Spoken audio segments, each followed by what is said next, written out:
இன்னைக்கு நம்ம பார்க்க போறது வெல்கம் டு வைக்கியோட எபிசோட் 15 தான் பார்க்க போறோம். ஸ்டார்டிங் சீன்லயே நம்ம தூக்குவதை காமிக்கிறாங்க. அவன் என்ன பண்றான்னா இன்டர்நெட்ல நிறைய கெஸ்ட் ஹவுஸோட டீடைல்ஸ் எல்லாம் பார்த்துட்டு இருக்கான். அவங்க இன்டீரியர்லாம் எப்படி இருக்கு அப்படின்னு சொல்லிதான். ஏன்னா இப்போ சம்மர் வர போகுதான், நிறைய பேர் வந்து கெஸ்ட் ஹவுஸ் வந்து தேடுவாங்க. ஸோ அதனால நம்ம நிறைய கெஸ்ட் ஹவுஸோட இன்டீரியர்ஸ் எல்லாம் பார்த்தோம் அப்படின்னா நமக்கு வந்து ஒரு ஐடியா கிடைக்கும், நம்மளோட இன்டீரியரும் மாத்தலாம் அப்படின்னு சொல்லி அவன் பேசிக்கிட்டு இருக்கும்போது நம்ம ஜின் அங்கதான் இருக்காங்க. அவங்களுக்கு ஒரு டெக்ஸ்ட் வருது. உடனே இவங்க நான் வெளியில போறேன் அப்படின்னு சொல்லிட்டு வெளியில வந்து பாக்குறாங்க. ஒரு பார்க்ல வந்து நம்ம ஜுங்கி இவளுக்காக மறைஞ்சு இருந்து வெயிட் பண்ணிக்கிட்டு இருக்கான் அவளை பாக்குறதுக்காக. அப்போ ஜுங்கி எதுக்காக இவளை எங்க கூப்பிட்டுருக்கான் அப்படின்னா நம்ம ரெண்டு பேரும் இந்த வீக்கெண்ட் வந்து டேட்டுக்கு போலாமா, அதாவது ட்ரிப்புக்கு போலாமா அப்படின்னு சொல்லி கேட்கறதுக்காக தான் கூப்பிட்டுருக்கான். சரின்ட்டு நம்ம ஜின்னுக்கும் இந்த வீக் எந்த வேலையும் இல்ல, சோ நம்ம ட்ரிப்பு போலாம், லவ் பண்ண ஆரம்பிச்சு நம்ம எங்கேயுமே வெளியில போலான்னு சொல்லிட்டு ரெண்டு பேருமே முடிவு பண்றாங்க.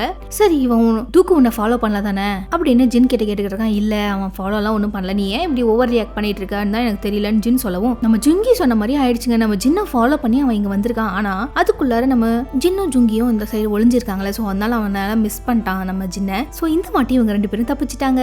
அண்ட் அடுத்த சீன்ல வீட்டில் எல்லாருமே கிளீன் பண்ணிக்கிட்டு இருக்காங்க. எல்லாரும் ஒழுங்கா கிளீன் பண்ணுங்க, நம்மளுக்கு இனிமே வந்து சம்மர் ஹாலிடேஸ் வந்துச்சு, ஸோ நிறைய பேர் வருவாங்க அப்படி இப்படின்னு சொல்லிட்டு கிளீன் பண்ணிட்டு இருக்காங்க. அப்பன்னு பார்த்து நம்ம யூனாக்கு ஒரு கால் வருது. யார்கிட்ட இருந்து அப்படின்னா அவங்களோட கேக் ஷாப் இருக்குல்ல, அந்த மிஸ்டர் சாங் இருக்கார்ல, அவர்கிட்ட தான் கால் வருது. நம்மளோட கிளாஸ்ல இருக்கிற எல்லாரையுமே வந்து நான் வந்து ஒர்க் ஷாப் கூட்டிட்டு போறேன். அதாவது இவங்க ஒரு ஃபுட் கிளாஸ் தானே வச்சிருக்காங்க. ஸோ அதனால நான் ஒரு கெஸ்ட் ஹவுஸ் மாதிரி ஒன்று தங்கி வெளியூர் போயிட்டு அங்க ட்ரிப் மாதிரி போகலாம் அப்படின்னு சொல்லி நம்மலாம் காலேஜ் ஸ்கூல் படிக்கும் போதெல்லாம் போவோம், ஒர்க் ஷாப் போவோம்ல, ஸோ அந்த மாதிரி தான் அவங்களும் கூப்பிட்டுருக்காங்க. இதை கேட்டோடனே தூக்குக்கு செம்ம கடுப்பா இருக்கு. ஏன்னா சாட்டர்டே போயிட்டு அன்னைக்கு நைட் ஃபுல்லா ஸ்டே பண்ணிட்டு சண்டே ஃபுல்லா என்ஜாய் பண்ணிட்டு அன்னைக்கு நைட் கிளம்பி வர மாதிரி தான். சாட்டர்டே நைட் அங்க ஓவர் நைட் ஸ்டே பண்ணணும். ஸோ இதுதான் அவங்களோட பிளானா இருக்கு. யூனாவோட கிளாஸ்மேட்ஸ் கூட மிஸ்டர் சாங்கு கூட வருவாரு டீச்சருங்கிற முறையில. ஸோ இதை கேட்டுட்டு நம்ம தூக்குக்கு செம்ம காண்டா இருக்குங்க. உடனே அவன் என்ன பண்றானா நம்மளும் கெஸ்ட் ஹவுஸ் நடத்துறோம், நம்மளும் ஒர்க் ஷாப் போலான்னு பார்த்தேன், யூனாவால வர முடியாது போலயே அப்படின்னு சொல்லி கேட்கவும் எல்லாருமே நம்ம யூனாவை சமாதானப்படுத்துறாங்க. நீங்க முதல்ல இங்க தானே வேலைக்கு வந்தீங்க, உங்களுக்கு இங்க முக்கியமா அங்க முக்கியமான்னு சொல்லிட்டு எல்லாரும் பிளான் பண்ணி யூனாவை அவங்களோட போக விடாம தடுத்துடுறாங்க. ஆனா இந்த வாரம் நம்ம ஜுங்கியும் ஜின்னும் ட்ரிப் போலான்னு பிளான் பண்ணிட்டு இருந்தாங்கல்ல, இவங்க ரெண்டு பேரும் மத்தவங்க கூட போயிட்டாங்கன்னா எப்படி அவங்களோட டேட்டை என்ஜாய் பண்ண முடியும். ஸோ அதனால நாங்க ரெண்டு பேரும் வரல, எனக்கு வந்து வேலை இருக்கு என்னோட பிரஸ்ல, எனக்கு என்னோட கம்பெனில ஒர்க் இருக்குன்னு சொல்லி நம்ம ஜின்னும் ஜுங்கி வந்து எனக்கு ஷூட் இருக்கு அப்படின்னு சொல்லியும் சமாளிச்சிடுறாங்க. அண்ட் நெக்ஸ்ட் டேங்க எல்லாருமே கிளம்புறதுக்கு ரெடி ஆயிட்டாங்க. நம்ம ஜுங்கிய பாருங்க, அவனோட காருக்கு கவரெல்லாம் போட்டு காலையிலேயே சீக்கிரமா கிளம்பிலாம் வந்திருக்கான். சரி இவங்களும் அங்க கிளம்பி போயிட்டாங்க. அந்த ரெபேக்கா காரை வச்சுக்கிட்டு எப்படிதான் போக போறாங்கன்னு தெரியல. இவங்க ஒரு கெஸ்ட் ஹவுஸ்க்கு தாங்க வந்திருக்காங்க. அங்க செம்மையா இருக்கு, வியூவே செம்மையா இருக்கு. ஆனா இதுல பெரிய கூத்து என்னன்னு பாருங்க, நம்ம ஜுங்கி இருக்கான்ல அவன் வந்தா அதே கெஸ்ட் ஹவுஸ்க்கு தான், அதே இடத்துக்கு தான் ட்ரிப் வந்திருக்காங்க. நம்மளோட கெஸ்ட் ஹவுஸ்ல இருக்கிற மத்த எல்லாருமே தூக்கு, யூனா, துஷிகா, சோயான்னு சொல்லிட்டு எல்லாரும் வந்திருக்காங்க. நம்ம சோயாக்கு ஏதோ போட்டோ ஷூட்லாம் இருக்கு போலங்க, அதையெல்லாம் விட்டுட்டு அவளோட பொட்டி படிக்கையெல்லாம் தூக்கிக்கிட்டு வந்துட்டாங்க இங்கேயே. அண்ட் இங்க எப்படின்னா கேர்ள்ஸ்க்கு தனியா பாய்ஸ்க்கு தனியா ரூம்ஸ் எல்லாம் கூட இருக்குங்க. ஜின்னுக்கும் ஜுங்கிக்கும் தனித்தனியா தாங்க ரூம் போட்டிருக்காங்க. நம்ம ஜின் வந்து கேர்ள்ஸ் ரூம்லயும் ஜுங்கி வந்து பாய்ஸ் ரூம்லயும் தங்கியிருக்காங்க. நம்ம ஜின் வந்து வாய்க்கு பெயிண்ட் எல்லாம் அடிச்சுக்கிட்டு நம்ம ஜுங்கி கூட டேட்டுக்கு போறதுக்கு ரெடியா இருக்காங்க. அப்பன்னு பார்த்து ஒரு குரல், நம்ம இந்த குரலை எங்கேயோ கேட்ட மாதிரி இருக்கே அப்படின்னு நம்ம ஜின்னுக்கு ஒண்ணுமே புரியல. பார்த்தா இது யூனாவோடையும் சோயாவோட குரல் மாதிரியே இருக்கே அப்படின்ட்டு ஓடி போய் வேக வேகமா போய் பெட்ல படுத்துக்கிறா.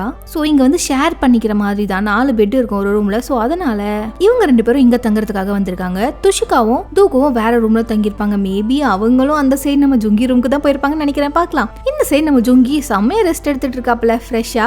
அப்பன்னு பார்த்து இவனுக்கு சில வாய்ஸ் கேக்குது. கதவு திறந்து தூக்குவும் துஷிகாவும் வரத பார்த்துட்டு பயந்து போய் இவனும் பெட்ஷீட் குள்ள போய் ஒளிஞ்சுக்கிறான். இப்போ என்னடா பண்றதுன்னு தெரியாம ரெண்டு பேருக்கும் தலகால் புரியல. சரி ஜுங்கி என்ன பண்றான்னு பார்க்கலாம் அப்படின்னு சொல்லிட்டு ஜுங்கியை மீட் பண்றதுக்காக நம்ம ஜின் எழுந்து வெளியே ஓடி போயிடுறாங்க. இங்க இந்த மீதி 4 பேருமே வெளியில சுத்தி பாக்கிறதுக்காக வந்திருக்காங்க. அண்ட் அதுக்கப்புறம் இவ ஜுங்கியை தேடி அவளோட ரூமுக்கு வந்திருக்கா ஜின்னு. அங்க பார்த்தா ஜுங்கியை ஆளையே காணுங்க. அப்பன்னு பார்த்து துஷிகாவோட குரல் கேட்குதுங்க. அவனுக்கு ரொம்ப உடம்பு முடியல போலங்க, டிராவல் பண்ணி வந்ததுல அவனுக்கு வாமிட்டிங்கா இருக்கு. சோ அதனால அவன் ரூம்ல ரெஸ்ட் எடுக்கிறதுக்காக வந்திருக்கான். உடனே ஓடி போய் நம்ம ஜின் என்ன பண்றாங்கன்னா ஜுங்கியோட பெட்லயே போய் படுத்துக்கிறாங்க. அண்ட் இந்த பக்கம் பாத்தீங்கன்னா ஜுங்கி ஜின்னை தேடி அவளோட ரூமுக்கு வந்திருக்கான். அப்பன்னு பார்த்தா அந்த ரூமுக்குள்ள சோயாவும் யூனாவும் வரதை பார்த்துட்டு அவன் போயிட்டு ஜின்னோட பெட்ல படுத்துக்கிறான். போச்சு, இன்னைக்கு இவங்க கண்டிப்பா மாட்டிக்க போறாங்க. அப்போ நம்ம ஜுங்கி கிட்ட இவங்க என்ன கேக்குறாங்கன்னா, அங்க படுத்திருக்கிறது ஏதோ ஒரு லேடி நினைச்சுதான் நம்ம தூக்கு பேச போறோம், இங்க வேற யாராவது வர போறாங்களா, யூனா குழந்தைய வச்சிட்டு இருக்காங்க, சோ வேற யாராவது இந்த ரூமுக்கு வருவாங்களா அப்படின்னு சொல்லி கம்ஃபர்டபுளா இருக்காதுன்னு கேட்கறதுக்காக நம்ம தூக்கு கேக்குறான். நம்ம ஜுங்கி தான் உள்ள படுத்திருக்கான்ல, அதனால கையை மட்டும் ஆட்டிக்கிட்டு இருக்காங்க. அதனால என்ன பண்றாங்கன்னா அந்த பெட்ஷீட்டை இழுத்து யாரா இது யாருமா நீ கேக்குற கேள்விக்கு பதில் சொல்ல மாட்டியா அப்படின்னு நம்ம தூக்கு பெட்ஷீட் இழுத்து பாத்துறான். மாட்டிக்கிட்டாங்க நம்ம ஜுங்கி. இதுலயும் நம்ம ஜுங்கி பாருங்க செம்மையா நடிச்சு ஏமாத்துறான். நான் ஷூட்டுக்காக இங்க வந்திருக்கோம், இங்கதான் வந்து ஷூட்டுக்கு ரூம் போட்டு கொடுத்துருக்காங்க எங்க எல்லாருக்கும். எனக்கு வந்து அங்க கம்ஃபர்டபுளா இல்ல, அதனால நான் பெரிய ஒரு ஹோட்டலா பார்த்து வந்து தங்கிக்கிட்டேன்டா, நானும் ஷூட்டுக்கு போகணும் அப்படி இப்படின்னு இவனும் சொல்லி சமாளிச்சிட்டான். தூக்குமும் இதை நம்பிட்டாங்க. அண்ட் இவங்க எல்லாருமே வந்து இப்போ என்ன பண்ணிட்டு இருக்காங்கன்னா அங்க இருக்கிற ஹோட்டல்ல அங்க இருக்கிற ஓனருக்கு ஹெல்ப் பண்ணிக்கிட்டு இருக்காங்க. ஏன் அப்படின்னா நம்ம தூக்கு என்ன பண்ணிருக்கான்னா லாஸ்ட் டைம்ல அவசரமா புக் பண்ணிருக்கான். வீடு ரூம் எதுவுமே கிளீனா இல்லைனாலும் பரவாயில்லைங்க, நாங்க வந்து தங்கிக்கிறோம் அப்படின்னு நம்ம தூக்கு தான் வந்து அவசரமா புக் பண்ணிருக்கான். ஏன்னா நம்ம யூனா வந்து மிஸ்டர் சாங் கூட வெளியில போயிடக்கூடாது அப்படிங்கிறதுக்காக வேகமா புக் பண்ணிருக்காங்க. அதனாலதான் இங்க இருக்கிற ஓனருக்கு வேலை இருந்தாலும் பரவாயில்லன்னு சொல்லிட்டு நாங்க உங்களுக்கு வேலை செய்யறோம். இதுல யூனாவும் தூக்குவும் ஷாப்பிங் எல்லாம் போறாங்கன்னா பாத்துக்கோங்க, இங்க வந்து இந்த வேலையை பார்க்கணுமான்னு நம்ம சோயாக்கு கடுப்பா இருக்கு. அண்ட் நம்ம ஜின்ன பாக்குறதுக்காக தூக்கு வெளியில போன உடனே ஜுங்கி என்ன பண்ணானா அவளோட ரூம்ல வந்து பாத்துட்டு இருக்கான். அங்க பார்த்தா துஷிகா இருக்கான். என்னதான் இவங்கிட்ட சமாளிக்கிறது டைம் இவன் கிட்டயும் வந்து நான் ஷூட்டுக்கு வந்தேன் அப்படி எப்படின்னு சொல்லி சமாளிச்சுக்கிட்டு இருக்காங்க. இவன் ஒரு பக்கம் தூங்கவும் மாட்டேங்கிறான், வெளியே எழுந்தும் போக மாட்டேங்கிறான். இப்ப அவன் ஜின் கிட்ட எப்படி பேசுவான்னு தான் தெரியல. அண்ட் இந்த பக்கம் ஷாப்பிங் வந்தாங்களே நம்ம யூனாவும் தூக்குவும், அங்க வந்து நம்ம தூக்கு என்ன பண்றானா யூனாக்கு அழகான ஒரு சைட் கிளிப்பை அவனுக்கு பிரசன்ட் பண்றாங்க. நம்ம யூனாக்கு செம கியூட்டா இருக்குங்க. இதை பார்த்தது நம்ம யூனாக்கு அவளுக்கும் அது பிடிச்சிருக்கான். அவனே வேற அதை மாட்டி வேற விடுறான். அண்ட் அதுக்கப்புறம் யூனா வந்து அந்த ஊரோட ஸ்பெஷலான ஒரு ட்ரிங்க்ஸ் மாதிரின்னு வச்சுக்கோங்களேன், ஆல்கஹாலிக் மாதிரி. ஸோ அதை வந்து அவங்க எனக்கு வேணும், எனக்கு அது குடிக்கணும் போல இருக்கு அப்படின்னு சொல்றாங்க. எனக்கு ஒரே கப்பு கிடைச்சா போதும் அப்படி இப்படின்னு சொல்லிக்கிட்டு இருக்காங்க. ஆனா அவ பாட்டுக்கு குடிச்சுக்கிட்டே இருக்காங்க. அண்ட் இந்த பக்கம் நம்ம ஜின் வந்து பசிக்குதுன்னு சொல்லியிருந்திருப்பாங்க போல. ஸோ அதனால இவன் என்ன பண்ணானா அங்க இருக்கிறவங்களுக்கெல்லாம் வந்து இந்த மாதிரி டிஷ் எல்லாம் வந்து சமைச்சு கொடுத்துக்கிட்டு இருக்காங்க. அதுல இருந்து கொஞ்சத்தை ஜின்னுக்கு எடுத்துட்டு போய் கொடுக்கலாம் அப்படின்னு சொல்லிட்டு சமைச்சு எடுத்துட்டு வந்துகிட்டு இருக்கான். எப்படியோ ஒண்ணு துஷிகாக்கு தெரியாம எடுத்துட்டு போய் அங்க கொடுத்துக்கிட்டே இருக்காங்க. இந்த பக்கம் ஜின்னும் சலிக்காம அதை தின்னுக்கிட்டே இருக்காங்க. அண்ட் நம்ம யூனாவை காட்டுறாங்க. அவங்க குடிச்சு பயங்கர போதை ஆயிட்டாங்க. செம்ம கியூட்டா இருக்காங்க. அவங்க கண்ணமெல்லாம் வந்து ரொம்ப செகப்பாகி நம்ம 2 பேரும் விளையாடுவோமான்னு சொல்லிட்டு ரொம்ப சின்ன குழந்தை மாதிரி பிஹேவ் பண்ணிட்டு இருக்காங்க. இது வந்து நம்ம தூக்குக்கு பிடிச்சிருந்தாலும் இவங்க வந்து என்ன சொல்றாங்கன்னா எனக்கு ஒளிஞ்சு விளையாடணும் போல இருக்கு அப்படின்னு இவனை விட்டுட்டு எங்கேயோ ஓடி வேற போயிட்டாங்க. இவன் பில்லு பே பண்றதுக்குள்ளார அவளை தேடி கடைசியில ஒரு வழியா ஏதோ ஒரு காய்கறி கடையில போய் ஒளிஞ்சிருக்காங்க. நம்ம தூக்குவும் அவளுக்கு ஒரு வழியா கண்டுபிடிச்சிடலாம். அட நீ குடிச்சா இப்படி டார்ச்சர் பண்ணுவேன்னு எனக்கு தெரியாம போச்சுமா, இல்லைன்னா உனக்கு சரக்கு வாங்கி கொடுத்துருக்கவே மாட்டேன், சரியான குடிகாரியா இருப்பா போல அப்படின்னு நம்ம தூக்கு அவளை இழுத்துக்கிட்டு போறான். ஆனாலும் நம்ம யூனா என்ன பண்றாங்கன்னு பாருங்க, ஒரு முட்டைக்கோசோட இலைய பிச்சு நடு ரோட்ல உக்காந்துக்கிட்டு அவங்க மூஞ்சியை மட்டும் மறைச்சிக்கிட்டு நான் ஒளிஞ்சுக்கிட்டேன், நீங்க என்ன கண்டுபிடிங்கன்னு சொல்லிடுறாங்க. ஏமா ஒளிஞ்சுக்கிறதுக்கும் ஒரு இடம் பொருள் வேணாமா, நான் அவனை கண்டுபிடிச்சிட்டேன் அப்படின்னு சொல்லி அவளை இழுத்துக்கிட்டு போறாங்க.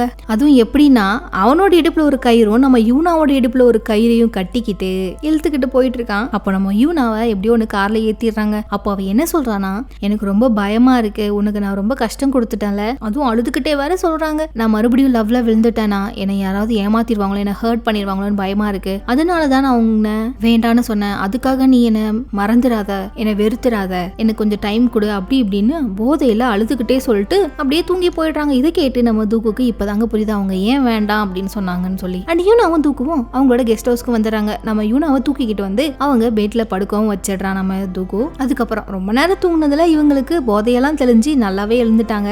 அண்ட் அந்த நேரம் பார்த்து இந்த ஹோட்டலுக்கு தாங்க ஒர்க் ஷாப்னு சொல்லிட்டு இந்த மிஸ்டர் சாங் வந்து நம்ம யூனாவை கூப்பிட்டார்ல, அவங்களோட கிளாஸ் மெம்பர்ஸ் கூட அவனும் இதே ஹோட்டலுக்கு தாங்க வந்திருக்கான். சுத்தி எல்லாரும் இதே ஹோட்டலுக்கே வந்திருக்காங்க. சே நான் உங்களை மிஸ் பண்ணுவேன்னு நினைச்சேன், நம்ம எப்படியோ இங்க சந்திச்சிட்டோம் அப்படின்னு சொல்லி நம்ம சாங்குக்கு செம்ம ஹாப்பி. ஆனா தூக்குக்கு ஹாப்பியே இல்லைங்க, எங்க போனாலும் கரடி மாதிரி இவன் ஒருத்தன் வந்துடுறான் அப்படின்னு சொல்லி செம கடுப்பா இருக்கு நம்ம தூக்குக்கு. அண்ட் இந்த பக்கம் நம்ம ஜின்னையும் ஜுங்கியும் தான் காமிட்டாங்க. நம்ம ஜுங்கி எப்படியோ ஒண்ணு எல்லாரும் வெளியில போனதுக்கு அப்புறம் நம்ம ஜின்ன பாக்குறதுக்காக வந்திருக்கான். அவ தின்னுபிட்டு நல்லா தூங்கிட்டாங்க. அதுவும் அவன் மூஞ்சில மீச தாடி எல்லாம் வளர்ற அளவுக்கு தூங்கிருக்கா ஒரு 3-4 மணி நேரமா. சரி இப்ப எப்படா வெளியில போறது அப்படின்னு தெரியாம முழிச்சிட்டு இருக்கும் போதுதான் வெளியில பார்த்தா நம்ம துஷிகா நெஞ்சு தேய்ச்சிக்கிட்டே உட்காந்துருக்கான். அவனுக்கு வந்து அந்த வாமிட் பண்ணதுல இன்னும் நெஞ்சு எரிச்சலாவே இருக்கு. சரி இப்ப நம்ம வெளியே எப்படி போறதுன்னு தெரியாம தவிச்சிட்டு இருக்கும் போதுதான் நம்ம சோயாவோட பேக் இருக்குல்ல, அதுல வந்து நிறைய ஷூட்டுக்கான ட்ரெஸ் எல்லாம் எடுத்துட்டு வந்திருக்கா. அது பெரிய பேக்கா இருக்கு, ஒரு ஆளே உள்ளார போலாம், நம்ம ஜின்னே உள்ளார போலாம். சோ அதை வந்து நம்ம ஜுங்கிக்கு ஐடியா வந்து நீ அதுக்குள்ளார ஒளிஞ்சுக்கோ, நான் எப்படியாவது ஒன்னு வெளியே கூட்டு போயிடுறேன் அப்படின்னு சொல்றான். எப்படியோ ஒண்ணு அவங்க எல்லாம் போனதுக்கு அப்புறம் அந்த பேக்கை தூக்கிக்கிட்டு ஜுங்கி வெளியில வந்துட்டாங்க.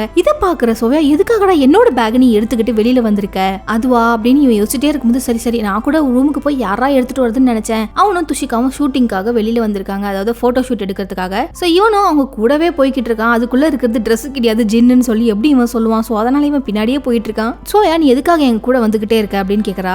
இல்ல நீங்க 2 பேரும் இவ்வளவு கஷ்டப்படுறீங்களே அதனாலதான் நான் எடுத்துட்டு வரலான்னு வந்தேன் அப்படின்னு சொல்லவும் இதாண்டா சான்ஸ்னு சொல்லிட்டு அந்த பேக்கை இழுத்துக்கிட்டு போறாங்க. அண்ட் இந்த பக்கம் ஒரு ட்ரெஸ்ஸா போட்டு போட்டோ எல்லாம் எடுத்ததுக்கு அப்புறம் சோயா என்ன பண்றானா இப்ப கடைசியில ஜின் ஒளிஞ்சிருக்க அந்த பேக்குள்ள இருக்கிற ட்ரெஸ் வந்து போட்டு பார்க்கணும்னு சொல்லிட்டு பேக்கை திறக்கிறதுக்காக வரா. ஆனா நம்ம ஜுங்கி பண்ற மாதிரி இல்லங்க, அதை தூக்கிட்டு ஓடுறான். எதுக்காகடா என் பேக்கை திருடிட்டு ஓடுற அப்படின்னு சொல்லிட்டு சோயாவும் பின்னாடி ஓடிக்கிட்டே இருக்கா. ஒரு வழியா அந்த பேக்கை எடுத்துக்கிட்டு இவன் ஒரு பக்கமா வந்து ஒளிஞ்சுக்கிறாங்க. இந்த பக்கம் வந்ததுக்கு அப்புறம் அவளை எப்படியாவது பேக்ல இருந்து எடுத்துடணும் அப்படின்னு சொல்லிட்டு பேக் ஓபன் பண்ணி பார்த்தா அதுக்குள்ள ஃபுல்லா ட்ரெஸ் இருக்கு.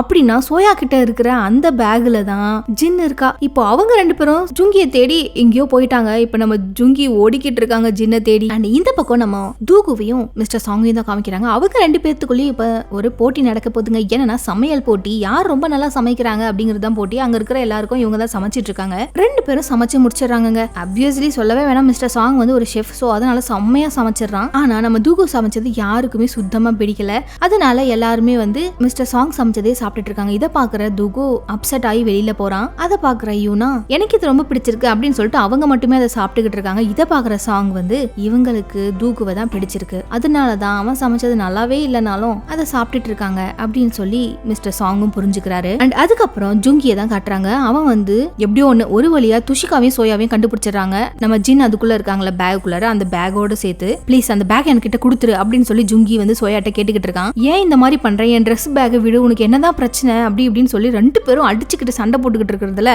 அந்த பேக் என்ன ஆகுதுன்னா ஜின்னோடு சேர்த்து அப்படியே தண்ணிக்குள்ள விழுந்துருதுங்க. இப்ப உள்ளார மட்டும் தண்ணி போனுச்சுன்னா அது ஜிப்பு வேற ஓப்பனா இல்ல, மூச்சு முட்டி நம்ம ஜின் சாக வேண்டியதுதான். இதுல பயந்து போய் நம்ம ஜுங்கி என்ன பண்றான்னா உள்ள குதிச்சு எப்படியோ நம்ம பேக்கை காப்பாத்திடுறான், சாரி ஜின்னை காப்பாத்திடுறான். அதுக்கப்புறம் உள்ள இருக்கிறது ஜின்னு தெரிஞ்சதும் நம்ம சோயாவும் துஷிகாவும் செம்ம ஷாக் ஆகுறாங்க. இவ எப்படி இங்க வந்தா அப்படின்னு இவங்க பேசிட்டே இருக்கும்போது தூகுவும் வந்துடுறாங்க. இத பார்த்துட்டு நம்ம தூகு கண்டுபிடிச்சிடறான். நீங்க ரெண்டு பேரும் இங்க என்ன பண்றீங்க? இவங்க ரெண்டு பேரும் எதுவும் சொல்லாம இருக்கிறத பார்த்துட்டு நம்ம ஜின் என்ன சொல்றாங்கன்னா நம்ம சொல்லிடலாம், உண்மையை சொல்லிடலாம் அப்படின்னு நம்ம ஜின் தான் வந்து ஐடியா கொடுக்குறாங்க. சொல்லிடுவோம் அப்படின்னு சொல்லிட்டு ரெண்டு பேருமே நாங்க ரெண்டு பேரும் லவ் பண்றோம். இதை கேட்டுட்டு சோயாவுக்கும் துஷிகாவுக்கும் செம்ம ஷாக்குங்க. நீங்க ரெண்டு பேரும் லவ் பண்றீங்களா? இவன் இவ்வளவு தைரியமா சொல்றத பார்த்துட்டு நம்ம ஜின்னுக்கு இவனை பார்த்து ரொம்ப பெருமையா இருக்கு போல. ஆனா நம்ம ஜுங்கி என்ன சொல்றானா, இங்க பாரு நான் அவளை லவ் பண்றேன், நீ என்ன கொன்னாலும் சரி உயிரோட விட்டாலும் சரி, ஆனா நான் அவளை லவ் பண்றதை விட மாட்டேன் அப்படின்னு சொல்லிக்கிட்டு இருக்கான். இதை கேட்டதும் நம்ம தூக்குக்கு செம்ம கடுப்பாகி அவனை அடிக்கலான்னு சொல்லிட்டு போறான். இதோட இன்னைக்கான எபிசோடு முடியுது. நாளைக்கு அடுத்த எபிசோடில் உங்களை வந்து சந்திக்கும் வரை until then, tata bye bye, thank you.